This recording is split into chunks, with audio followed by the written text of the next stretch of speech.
Bonjour tout le monde, c'est Mika. Aujourd'hui, une nouvelle étape très spéciale entre Palas de Rey et Santiago de Compostela.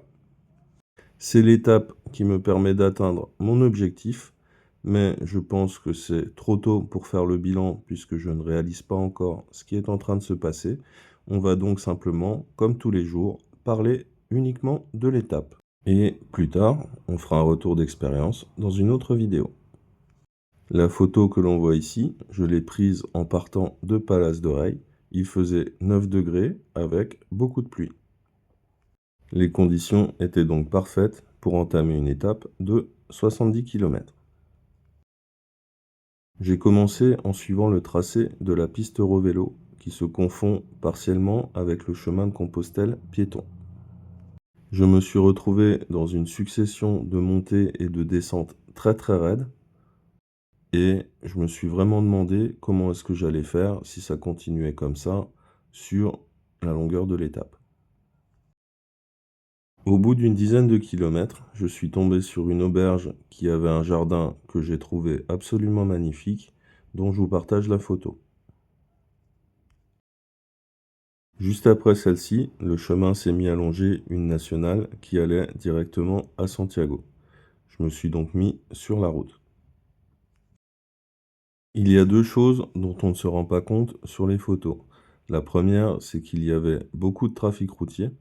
Évidemment, j'ai préféré sortir le téléphone pour prendre des photos quand c'était très calme. Et la deuxième chose, c'est que la nationale aussi ne faisait que monter et descendre, même si c'était un petit peu moins raide que les chemins de traverse. Au bout d'une trentaine de kilomètres, je suis arrivé à Arzua, où j'ai pu prendre 2 cafés, des viennoiseries et une photo de la fresque qu'on voit ici. Un petit peu plus loin, il y a eu un rond-point qui permettait de bifurquer vers une autoroute parallèle pour aller à Santiago. Et donc, quand j'ai suivi la nationale, je me suis retrouvé quasiment sans trafic routier. C'était beaucoup plus agréable avec le vélo. Je continuais malgré tout à subir la pluie, le vent et le froid, comme tous les pèlerins à pied que j'ai doublés durant cette étape. On en voit certains ici à droite de l'image. Ils m'ont tous impressionné parce que pour eux, le Camino Frances déjà est plus dur par son tracé, mais en plus, il est beaucoup plus long. Ici, à une trentaine de kilomètres de l'arrivée, ce n'était certainement pas leur dernière étape. Et ici, 5 kilomètres plus loin non plus, vu qu'on était déjà dans le début de l'après-midi. Il y avait des auberges partout, donc ils pouvaient s'arrêter où ils le voulaient, mais certains allaient probablement s'arrêter ici, à Opedruzo, à 18 km de Santiago.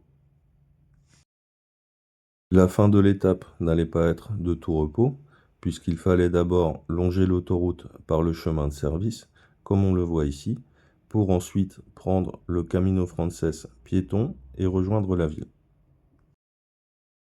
Jour de pluie, chemin piéton, on s'y attendait. Je ne commande pas plus. Il restait une difficulté dont je n'avais pas conscience, c'était l'ascension du Monte do Gozo, dont le sommet est à 5 km de la fin du chemin. C'était une succession de montées et de descentes extrêmement raides, dans lesquelles il était difficile de pousser le vélo dans un cas et de le contrôler dans l'autre. J'ai beaucoup souffert en traversant cet endroit, car j'avais déjà plus de 60 km dans les jambes et il y avait toujours la pluie et le froid. Je n'ai pas d'autres photos à vous montrer. Malheureusement, quand je suis arrivé sur le haut, il pleuvait trop pour que je puisse sortir le téléphone. Après tout ça, je suis bien arrivé à Santiago. Je n'ai pas ressenti d'émotion particulière sur le coup, puisque j'étais trop fatigué pour me rendre compte de ce qui était en train de m'arriver. J'ai donc rejoint mon hôtel pour me sécher, me réchauffer, me restaurer et dormir, en me disant que j'aurai du temps plus tard pour faire le point sur cette aventure. Voilà, voilà, c'est tout pour aujourd'hui. Merci à tous d'avoir suivi cette vidéo et à bientôt pour... Ouais, ouais, si, je peux le dire. À bientôt pour de nouvelles aventures.